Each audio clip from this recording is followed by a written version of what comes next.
Hello बच्चों, तो कैसे हो आप सब। स्वागत है आप सबका ब्रिलियंट क्लासरूम में। मैं प्रशांत शर्मा एक न्यू वीडियो के साथ आप लोगों के सामने। तो आज हमारा टॉपिक है जो हम पढ़ने वाले हैं वो है क्लास 10th के केमिस्ट्री का चैप्टर फर्स्ट। ठीक है, तो आज से हम लोगों का सिलेबस स्टार्ट हो जाएगा। ये पहली वीडियो सिलेबस की, अब कंटिन्यू इसकी वीडियो आने लगेंगे, चैप्टर वाइज तुम्हारा सिलेबस चलने लगेगा। तो आज अब हम चले टॉपिक की ओर, बातें तो होती रहेंगी। तो हमारा पहला चैप्टर है केमिस्ट्री का, brilliant classes science chemistry 10th। ठीक, इसमें हमारा सबसे पहला चैप्टर है केमिकल रिएक्शन एंड इक्वेशन। ठीक है क्या ये, और इसमें क्या होता है, यही सब हम लोग आप पढ़ेंगे। ठीक है, इसमें क्या होता है, क्यों होता है, कब होता है और कितने तरीकों से होता है, ये सब पढ़ेंगे। तो चैप्टर का नेम है केमिकल रिएक्शन एंड इक्वेशन। तो केमिकल रिएक्शन एंड इक्वेशन ये है क्या, हम पढ़े क्यों। ठीक है, तो इसके बारे में हम लोग बात करेंगे। तो इसमें सबसे पहले इसका पढ़ेंगे इंट्रोडक्शन, क्योंकि हम लोग कहीं भी जाते हैं, चाहे वो शादी ब्याह पार्टी कहीं भी हो या फिर किसी स्कूल में, तो हम लोग पहले अपना इंट्रो देते हैं कि हाय माय नेम इज प्रशांत शर्मा, और फिर आगे अपनी बातें शुरू करते हैं। तो इस चैप्टर का भी यही रूल है, जितने सिलेबस चैप्टर के स्टार्ट होते हैं वो भी अपना इंट्रो देते हैं कि हाय मेरा नाम ये है, क्या मेरा नाम है केमिकल रिएक्शन एंड इक्वेशन, मेरा नाम है, मेरे बारे में आप क्या क्या पढ़ना चाहेंगे ये हम आपको बताएंगे। तो हर एक चैप्टर में ये होता है। ठीक है, तो सबसे पहला हमारा इंट्रोडक्शन है कि chemical reaction are the process in which new substance having been properties are formed. कुछ समझ में आया? देखो पहले चैप्टर का नेम समझो, चैप्टर का मोटो समझो, समझाना क्या चाह रहा है। बोला केमिकल रिएक्शन, दो चीजें होती है, एक होती फिजिकल, एक होती केमिकल। फिजिक्स केमिस्ट्री, फिजिक्स में चीजें दिखाई देती हैं, पंखा चल रहा है, हम गोल गोल घूम रहे हैं, वो दौड़ रहा है, वो गिर गया, वो उठ गया। ठीक है, ये दिखाई। केमिकल रिएक्शन में हमने शरबत पानी लिया, चीनी डाला, घोल दिया, अब चीनी कैसे घुली हमको दिखा नहीं दिखा, ये हो गया केमिकल रिएक्शन। ठीक है, तो बोल रहा है केमिकल रिएक्शन एक क्वेश्चन में हमको पढ़ना है केमिकल रिएक्शन, कि केमिकल रिएक्शन होती क्यों है। ठीक है, वो होती है। ठीक है, और जो होती हैं उनको जिससे दिखाया जाता है उसको बोलते हैं इक्वेशन, मतलब कि कोई क्रिया हुई, होने के बाद उसको हम दर्शा रहे हैं। ठीक, तो हो गया क्या इक्वेशन, मतलब ये काम करता है और ये काम जो किया इसको दर्शाना इक्वेशन के ऊपर होता है। ठीक है, तो इंट्रोडक्शन क्या दे रहा है, अपना इंट्रोडक्शन क्या दे रहा है, chemical reaction are the process. Chemical reaction वह प्रोसेस है in which new substance having new properties are formed. कि केमिकल रिएक्शन एक वह प्रोसेस है जिसमें एक नया सब्सटेंस बनता है नई प्रॉपर्टी के साथ, मतलब कि एक ऐसी रिएक्शन जिसमें तुम दो चीजें अलग अलग मिलाओगे, उसका एक नई चीज बनेगी, उसकी प्रॉपर्टीज भी क्या होंगी, अलग होंगी। सच्ची है, यही बात है, ये है, सच बोल रहे हैं। देखो बोला एग्जांपल बोला रस्टिंग ऑफ आयरन। ठीक, अब रस्टिंग ऑफ आयरन मतलब क्या होगा कि जैसे लोहा होता है, हम लोग बहुत पेंट कर लेते, क्यों करते हैं पेंट, ऐसे लाए ऐसे लगा दो, नहीं, कोई काला नीला पीला हरा सब पेंट है, पेंट क्यों लगाते हैं, क्योंकि ये ना हो सके। ठीक है, जैसे अगर हम लोग आयरन को खुले में छोड़ दें एटमॉस्फेयर में, तो क्या होगा, वो उसमें जंग लग जाएगा, रस्ट हो जाएगा। ठीक, तो उसमें जंग लग जाएगा, ब्राउन कलर को जो जंग लग जाएगा उसको बोलते हैं रस्टिंग ऑफ आयरन। वो क्या होता है, केमिकल रिएक्शन होती है, उसमें क्या होती है, केमिकल रिएक्शन होती है जो नमी और एयर से होती है। ठीक, तो उसमें क्या होगा, तो लोहा क्या हो जाता है, नष्ट हो जाता है धीरे धीरे। इससे बचने के लिए हम लोग क्या करते हैं, पेंट करते हैं। किसी को शौक नहीं लगे पैसा बर्बाद करने का, फिर भी करते हैं ताकि बचा रहे, अगर 100 का बचा है 500 चला जाएगा। ठीक है, तो रस्टिंग में करते हैं, मतलब आयरन को क्या करते हैं, पेंट कर देते, इससे ये ना हो जाती। ये भी क्या है, केमिकल रिएक्शन है। दूसरा बोला कुकिंग ऑफ फूड मतलब खाना बनाना। ठीक, खाना बनाना, देखो आलू आया कच्चा खा जाओ, स्वाद आएगा नहीं आएगा। आलू लिए, बढ़िया कढ़ाई लिए, तेल लिए, उसमें आलू नमक मसाला सब कुछ मिला है। ठीक, देखो सब अलग अलग चीजें, आलू अलग हो गया, मसाला अलग हो गया, तेल अलग हो गया, कढ़ाई अलग हो गई, गैस अलग हो गई, पानी अलग हो गया, मतलब टमाटर प्याज लहसुन और बहुत सारी चीजें से, ये सब चीजें अलग अलग है, सबकी प्रॉपर्टीज भी क्या है, अलग अलग है। कि मिर्च कैसी होती, कड़वी होती है, हल्दी टेस्ट नहीं किया। ठीक है, सच में नहीं किया। ठीक है, तो अब बहुत सारी चीजें अलग अलग है, इनको हमने क्या किया, एक चीज में डाला, कढ़ाई में डाला, और हमने एक रिएक्शन कराई, इसमें एक प्रोडक्ट बना। क्या बना, प्रोडक्ट, न्यू सब्सटेंस बना।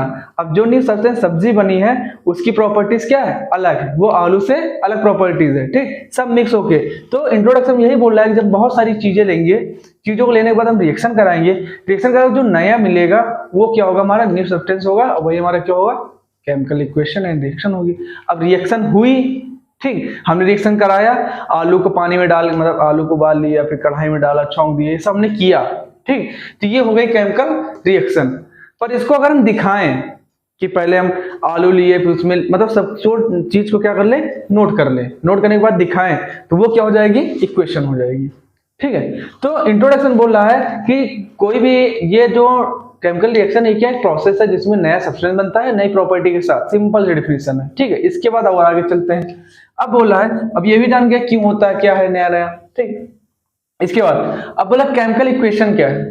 ठीक, केमिकल इक्वेशन बोल रहा है कि द मेथड ऑफ रिप्रेजेंटिंग, ठीक, बोल रहा है the method of representing a chemical reaction, एक केमिकल रिएक्शन को रिप्रेजेंट करने के लिए जो मेथड यूज करते हैं वो क्या होता है हमारा केमिकल इक्वेशन। अब उसमें क्या क्या हो सकता है, बोल रहा है कि the method of representing a chemical reaction by the symbol of elements, symbol of elements and formulae of compound involved in it is called chemical reaction। मान लो कि बहुत बड़ा प्लेग्राउंड है, उसमें बहुत सारे लोग खड़े हैं, तुमसे क्या लेना देना, खड़े रहने दो, उनको पढ़ना है ना, यहाँ ध्यान लगाओ वहां ध्यान लगा रहे हैं। ठीक, तो मान लो कि आओ वहीं पे चलते हैं, वहीं के उदाहरण काम है। ठीक, अब वहां पे जो है बहुत सारे लोग खड़े हैं, सब गेम खेल रहे हैं, गेम खेलने के बाद अगर किसी को बुलाना हुआ, ठीक, तो तुम क्या बोले, यो ऐसे बोलोगे तो किसको पता चलेगा तुम किसको बुला रहे हो, तो बोलोगे रमेश बेटा इधर आओ। ठीक, तो रमेश आ गया। ठीक है, तो जो ग्रुप होते हैं, ठीक, ग्रुप है, वहां पे क्या है बहुत सारे लोगों का ग्रुप है, तो उसको हम लोग बोल सकते हैं कंपाउंड। ठीक है, मतलब एक टीम जिसको बोलते हैं, तो हम लोग केमिस्ट्री के हिसाब से समझ रहे हैं, तो एक जब टीम होती है उसको हम लोग केमिस्ट्री में बोल देते हैं कंपाउंड है। कंपाउंड किनसे मिलकर बना होता है, टीम किससे मिलकर बनी होती है अलग अलग प्लेयर से। ठीक है, तो जो कंपाउंड किससे मिलकर बना होता है अलग अलग एलिमेंट से। ठीक है, तो बोल रहा है कि जो केमिकल इक्वेशन है the method of representing a chemical reaction, ये क्या करता है केमिकल रिएक्शन को रिप्रेजेंट करता है, किसके द्वारा रिप्रेजेंट करता है, सिंबल ऑफ एलिमेंट के सिंबल द्वारा। ठीक है, ये and element of symbol and फॉर्मूले ऑफ कंपाउंड के फॉर्मूले द्वारा। ठीक, या तो एलिमेंट लेगा सिंबल लेगा कि Na मतलब सोडियम हो गया। ठीक, NaCl मतलब क्या हो गया, जैसे Na सोडियम एलिमेंट हो गया, NaCl क्या हो गया कंपाउंड हो गया, क्योंकि इसमें दो चीजें आ गई हैं। ठीक है, तो या तो Na को दर्शाएगा फिर NaCl को दर्शाएगा। ठीक, तो ये क्या करता है कि सिंबल ऑफ एलिमेंट यूज करेगा, फॉर्मूले ऑफ कंपाउंड इन्वॉल्व, इसमें क्या रहेंगे सब इन्वॉल्व रहेंगे। ठीक, तो ग्राउंड में अगर वो खेल रहा है तो एक इंसान जो वहां पर है, एक प्लेयर है, वो एलिमेंट का काम करेगा, जो पूरा ग्रुप है किसका काम करेगा कंपाउंड का। इतना समझ में आया। ठीक, तो अभी एक बार पूरा फर्स्ट है रिवीजन, सब कुछ समझ में आ जाएगा। ठीक, तो बोल रहा है कि केमिकल इक्वेशन सिंपल भाषा में समझो, the method of representing a chemical reaction, जो केमिकल रिएक्शन को रिप्रेजेंट करता है, किसके द्वारा रिप्रेजेंट करता है, by the symbol of element कि किसी एलिमेंट के सिंबल द्वारा, एंड फॉर्मूले ऑफ कंपाउंड या फिर किसी कंपाउंड के फॉर्मूले द्वारा, involve in it is called chemical equation. ये सब क्या होते हैं उसमें इन्वॉल्व होते हैं, उसे क्या बोलते हैं केमिकल रिएक्शन। समझे। इसके बाद चलो, इसके बाद बोला है राइटिंग अ केमिकल इक्वेशन, कैसे लिखेंगे केमिकल इक्वेशन को, तो लिखा है जनरल रिप्रेजेंटेशन, ठीक, of a chemical equation is given below. ठीक, अब पहले एक बार शुरू से पढ़ लो फिर इसके बाद यहाँ आते हैं। ठीक, बोल रहा है chemical reaction and equation, chemical reaction equation क्या है, सबसे पहले बात करेंगे introduction, chemical reaction and the process in which new substance having new properties are formed. बोल रहा है कि केमिकल रिएक्शन एक ऐसे प्रोसेस है जिसमें क्या होता है नया सब्सटेंस बनता है नई प्रॉपर्टी के साथ। ठीक, मान लो हमने पानी लिया चीनी लिया, दोनों की प्रॉपर्टीज क्या है अलग है, पानी पियेंगे चीनी खाएंगे दोनों प्रॉपर्टी अलग है। अगर हमने इसको मिला दिया एक में कर दिया तो क्या बन जाएगा शरबत, इसकी प्रॉपर्टीज क्या है अलग है, इसका टेस्ट क्या है अलग है ना, नहीं अलग है। ठीक, अब क्या है एग्जाम्पल क्या है रस्टिंग ऑफ आयरन, कि आयरन मतलब लोहे में जंग लगना। ठीक, लोहे में क्या लग जाता है जंग लग जाता है, जंग लग गया मतलब क्या एक केमिकल रिएक्शन हुई इसके साथ, तो उसके साथ नया सब्सटेंस बना है। नया सब्सटेंस क्या बना है कि लोहे में जंग लग गया, लोहे में जंग लग गया मतलब क्या है लोहे खराब हो चुका है, अब उसको तुम पेंट करो। ठीक, इसके बाद cooking of food, cooking of food मतलब क्या ये भी एक रिएक्शन है जिसमें नया सब्सटेंस बनता है, आलू टमाटर मिर्चा सब कुछ डाल के तुम्हें नई सब्जी बनाए एकदम मस्त झकास। तुम अगर आलू अलग खाते मटर अलग खाते टमाटर अलग खाते तो तुमको टेस्ट ना आता जो तुम्हारी सब्जी में आ रहा है। ठीक है, तो ये भी क्या है, तो केमिकल रिएक्शन कहने का मतलब ये है कि एक ऐसा प्रोसेस है जिसमें क्या होता है नया सब्सटेंस बनता है नई प्रॉपर्टी के साथ। इसके बाद चलते हैं, इसके बाद बोला है केमिकल इक्वेशन, तो बोला the method of representing a chemical reaction, जो केमिकल रिएक्शन को रिप्रेजेंट करता है, जो मेथड से रिप्रेजेंट करते हैं वो क्या होता है केमिकल इक्वेशन होता है। उसमें क्या क्या होता है, उसमें होता है सिंबल ऑफ एलिमेंट। ठीक है, सिंबल ऑफ एलिमेंट क्या होता है कि हमने कोई आलू लिया तो आलू को आलू नहीं लिखेंगे, उसका कोई सिंबल बना लेंगे, जैसे सोडियम है सोडियम नहीं लिखेंगे क्या लिख देंगे Na लिख देंगे, Na क्या इसका एक सिंबल है। ठीक है। फिर या फिर एंड फॉर्मूला ऑफ कंपाउंड, या फिर किसी कंपाउंड का फॉर्मूला ले लेंगे, जैसे NaCl, तो वहां सोडियम क्लोराइड नहीं, डायरेक्ट NaCl फॉर्मूला लिख दिए। लिखने के बाद उसी से क्या करते हैं, ये सब क्या होते हैं, इन्वॉल्व होते हैं इन सब में, इसे क्या बोलते हैं, केमिकल इक्वेशन। अब बोल रहा है इसको राइटिंग अ केमिकल इक्वेशन, इसको कैसे राइट करते हैं, तो देखो यहाँ लिखा क्या, general representation of a chemical equation is given below. देखो लिखा है PTO प्लीज टर्न ओवर। इससे पहले इसे नोट करो, ऐसे कहां टर्न ओवर कर दोगे, पहले से नोट करोगे ना, तो इसको नोट करो, इसके बाद आते हैं हम। जब तो इसको नोट करो या तो स्क्रीनशॉट ले लो, इसके बाद हम इसके बारे में बताएंगे। तो जल्दी से करो, जरा टाइम वेस्ट मत करो, जल्दी नोट कर लो मैं आ गया, ठीक। तो नोट तो कर ही लिया होगा इतना। इसके बाद अब देखो यही है केमिकल इक्वेशन। अब देखो इसमें होगा क्या, देखो दिया रिएक्टेंट्स होगा, ठीक, रिएक्टेंट्स, ठीक, रिएक्टेंट्स इधर क्या दिया है, प्रोडक्ट। जो रिएक्टेंट्स होता है किधर होता है हमेशा, LHS, प्रोडक्ट RHS, ठीक है। तो लेफ्ट हैंड में हमेशा रिएक्टेंट और मतलब राइट हैंड में प्रोडक्ट, ठीक है। अब देखो बोल रहा है किधर रिएक्टेंट्स है और इधर क्या है, प्रोडक्ट है। दोनों बीच में दो लाइन है, एक है सीधी लाइन, एक है आधी तीर इधर आधी तीर इधर। इसको बोलेंगे फॉर इरिवर्सिबल रिएक्शन। जब ये लाइन लगाएंगे हम लोग रिएक्शन टाइम, तो इसको बोलेंगे फॉर इरिवर्सिबल रिएक्शन, और इसको बोलेंगे फॉर रिवर्सिबल रिएक्शन। अभी समझाते होता क्या, इसके पहले इधर ये देखो, रिएक्टेंट्स के नीचे क्या लिखा, LHS, मतलब रिएक्टेंट जो होगा हमेशा LHS मतलब लेफ्ट हैंड साइड में होगा। इसके बाद इसमें क्या होगा, सब्सटेंस विच रिएक्ट, इसमें जो सब्सटेंस होंगे वो क्या करेंगे, दूसरे से रिएक्ट करेंगे, ठीक है, मतलब एक दूसरे से लड़ाई झगड़ा करेंगे, एटम्स लेंगे देंगे, यही सब करेंगे, इसमें यही सब होता है, ठीक है। इधर क्या है, प्रोडक्ट में क्या है RHS, इसमें क्या होता है, सब्सटेंस फॉर्मेट, इसमें क्या होता है, सब्सटेंस बनते हैं, नए सब्सटेंस बनते हैं। अब देखो इसका क्या मतलब है, तो बोल रहा है फॉर इरिवर्सिबल रिएक्शन। अगर हमने एक तीर लगा दी, नहीं लगाई, ठीक, अगर एक तीर लगाई तो मतलब क्या है, फॉर इरिवर्सिबल रिएक्शन। अगर हमने दो तीर लगाई, आधी तीर उधर आधी तीर इधर, मतलब कि ये ऐसे, ठीक। तो इसका मतलब होता है फॉर रिवर्सिबल रिएक्शन। ये है क्या, ठीक। अब इसका मतलब ये है कि अगर हम प्रोडक्ट को मिला लें, मानो हमने दो प्रोडक्ट लिए और दोनों हमने क्या किया, मिला दिया। अगर हमने इनको मिलाया और इनको फिर से हमने अलग अलग करके वही प्राप्त कर लिया, मतलब कि तुमने आलू में टमाटर मिक्स कर दिया, मतलब 4-5 आलू लिए उसमें 4-5 टमाटर मिला दिए, तो ये रिएक्शन हो गई, इसको बोल देंगे रिएक्शन हो गई है, ठीक है। अब हमने 4-5 आलू लिए और 4-5 टमाटर लिए, इनको मिला दिए। इसके बाद ये हमारा क्या प्राप्त हो गया, प्रोडक्ट, मतलब दो चीजें ली थी हमने, आलू और टमाटर, तो हमारे क्या हो गए, रिएक्टेंट्स हो गए, ठीक है। हमने आलू और टमाटर लिए, उनको क्या कर दिया, मिक्स कर दिया, तो हमारा क्या प्राप्त हो गया, प्रोडक्ट। जब प्रोडक्ट प्राप्त हो गया तो क्या हम फिर से अपने रिएक्टेंट प्राप्त कर सकते हैं, और क्या, आलू अलग कर दिए टमाटर अलग कर दिए, कर सकते हैं ना। तो इसको बोलेंगे रिवर्सिबल रिएक्शन, मतलब कि हमने किसी चीज से किसी चीज को बनाया और उससे फिर हमने वही चीज बना ली, ठीक, तो उसको बोलेंगे रिवर्सिबल रिएक्शन। जब अगर ऐसा हो सकता है तो हम ये वाली लाइन लगाते हैं, ठीक है, मतलब कि आलू टमाटर जब हम रिएक्शन कराएंगे तो हम कौन से लगाएंगे, ये वाली लाइन लगाएंगे, ये दोनों, मतलब कि एक साथ। इसका मतलब क्या है कि इधर से इसको प्राप्त कर सकते हैं और इधर से इसको प्राप्त कर सकते हैं, मतलब समझे कि हमने रिएक्शन करा के, अगर हम रिएक्शन कराएं, रिएक्टेंट की रिएक्शन कराएं, प्रोडक्ट प्राप्त कर सकते हैं और प्रोडक्ट से हम फिर रिएक्शन प्राप्त कर सकते हैं। जैसे चावल लो, कंगन मिला दो, रिएक्शन हो गए, घर वाले कंटा मार दे, वो रिएक्शन हो गई, ठीक। ये हो सकता है ना, तुम पता चला मम्मी चावल बन नहीं और तुम मोरन डाल दियो, तो क्या हुई, सोचो एक बार, काने दियो, ठीक है। तो तुमने अगर चावल में मोरंग डाल दिया तो तुम अलग कर सकते, फिर से मोरंग और चावल क्या कर सकते हो, अलग कर सकते हो, ये क्या, रिवर्सिबल है, ठीक।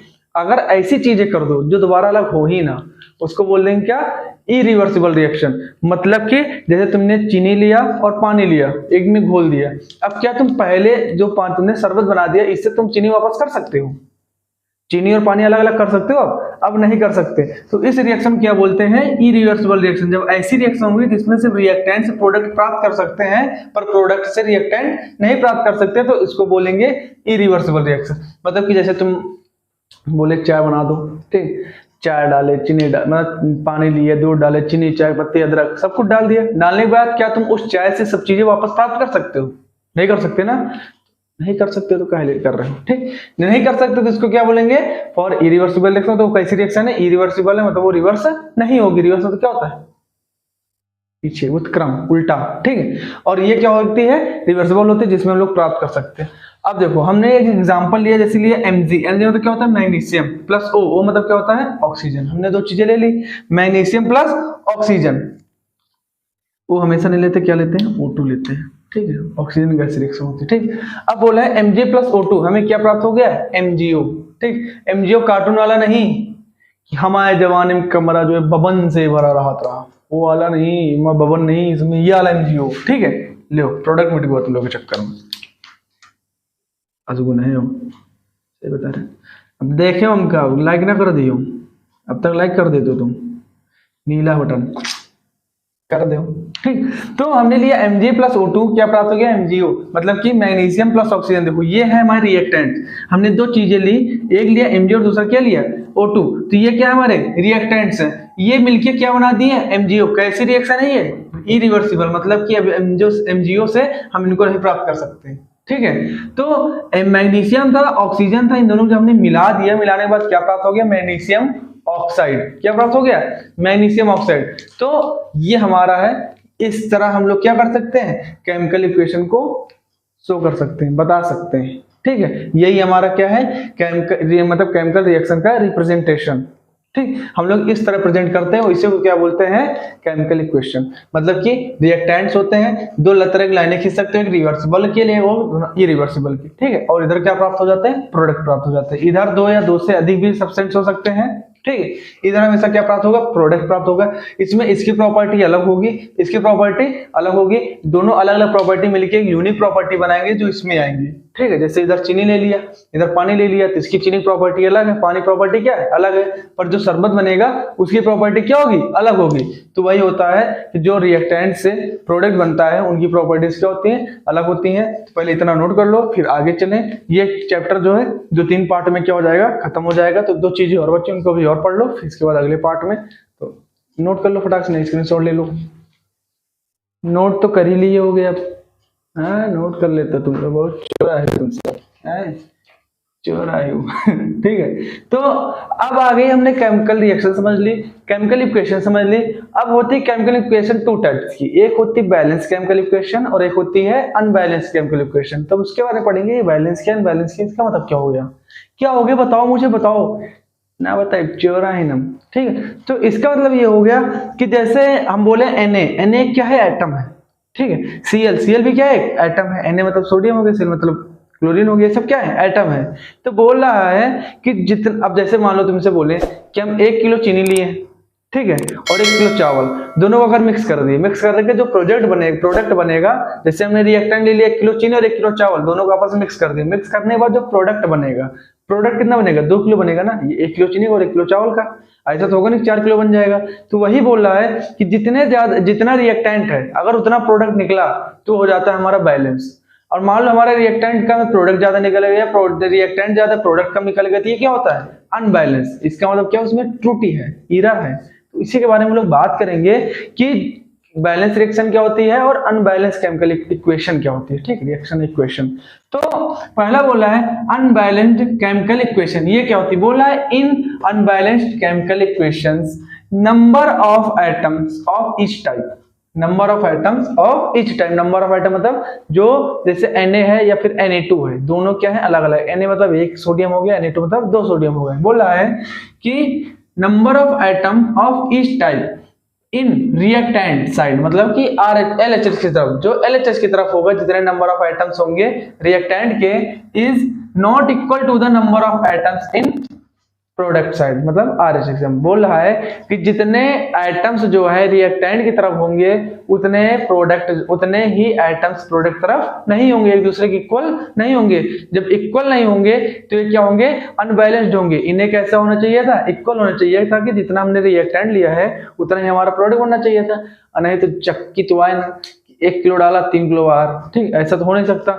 तो वही बोल रहा है कि जो अनबैलेंस होंगे, मतलब कि प्रोडक्ट हमारा ज्यादा हो गया, रिएक्टेंट हमारा ज्यादा हो गया, प्रोडक्ट कम हो गया, फिर रिएक्टेंट कम हो गया, प्रोडक्ट ज्यादा हो गया। ये क्या है, अनबैलेंस है।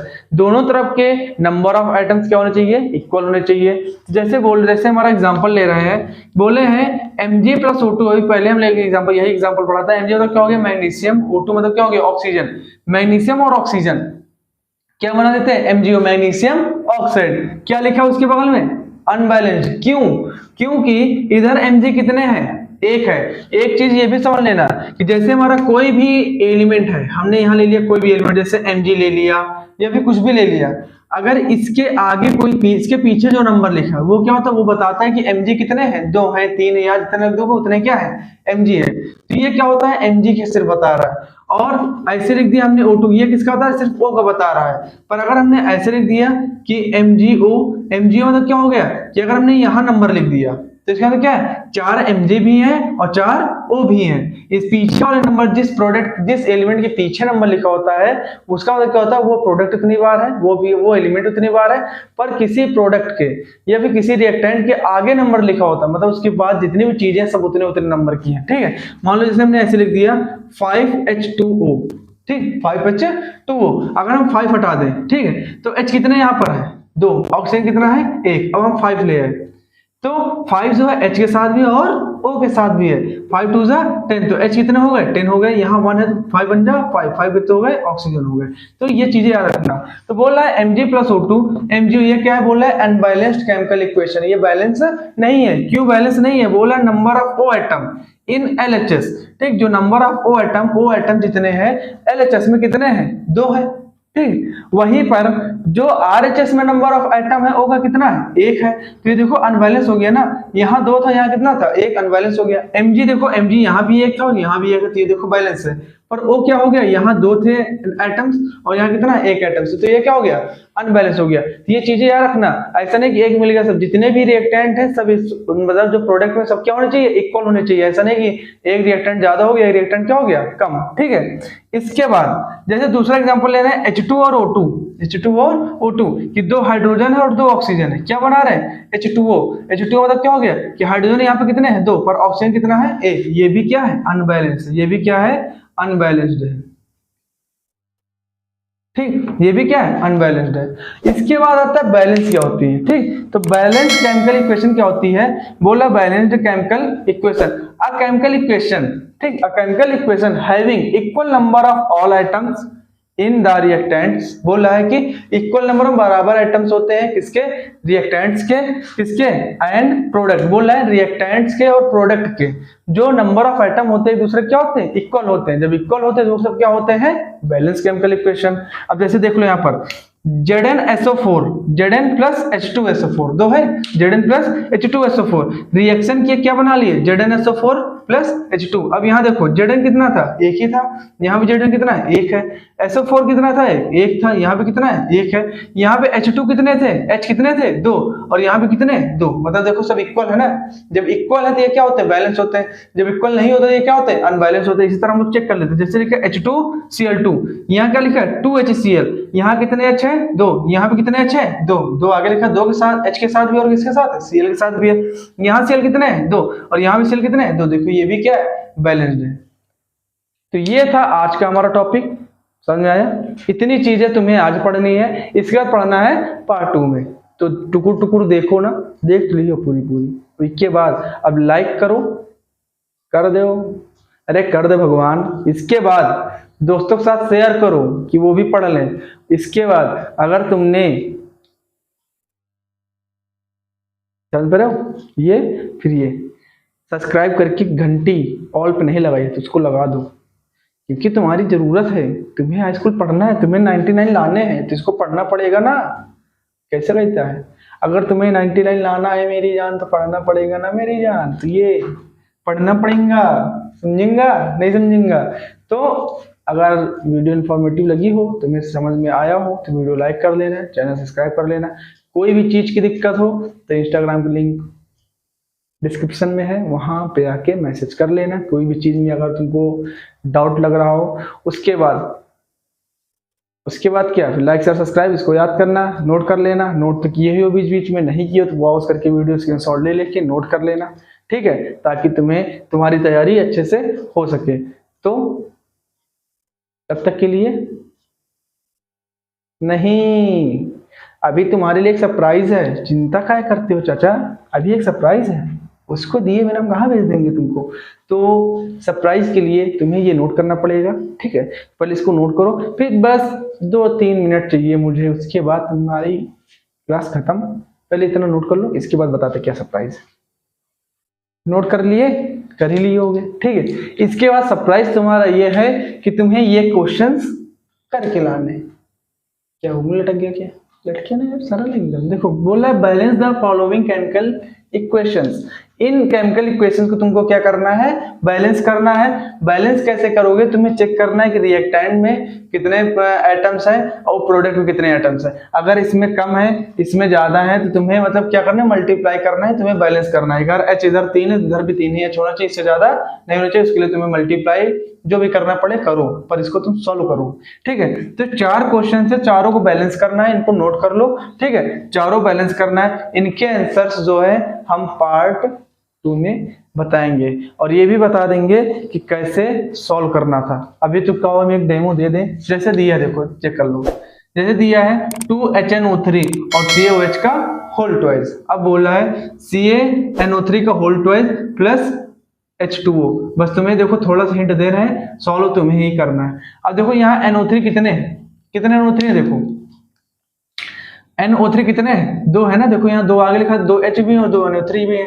अब यहाँ भी देखो NO3 कितने हैं, 2 हैं। इसके पीछे का मतलब 2 NO3 है, तो NO3 कुछ कोई चक्कर नहीं। C यहाँ कितना है, एक है, यहाँ भी कितना है, ये पूरा बैलेंस है। क्या है, पूरा बैलेंस, मतलब CaNO3 से कोई चक्कर नहीं। अब यहाँ हाइड्रोजन कितने हैं, 2, और ऑक्सीजन कितने हैं, 2। यहाँ पे हाइड्रोजन कितने हैं, 2, तो 2 हाइड्रोजन, 2 हाइड्रोजन, कितने हाइड्रोजन हो जाएंगे, 4। कितने हो जाएंगे, 4।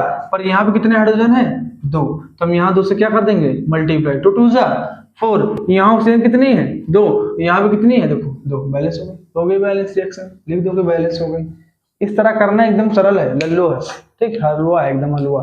तो इसको कर लेना एक बार, ऐसे स्क्रीनशॉट लगा लो। इसके बाद क्वेश्चन को सॉल्व कर लेना। जितना पढ़ाया है आज, इसको एक बार और पढ़ लेना, रिवीजन कर लेना, ताकि तुम्हें अच्छे से आ जाए।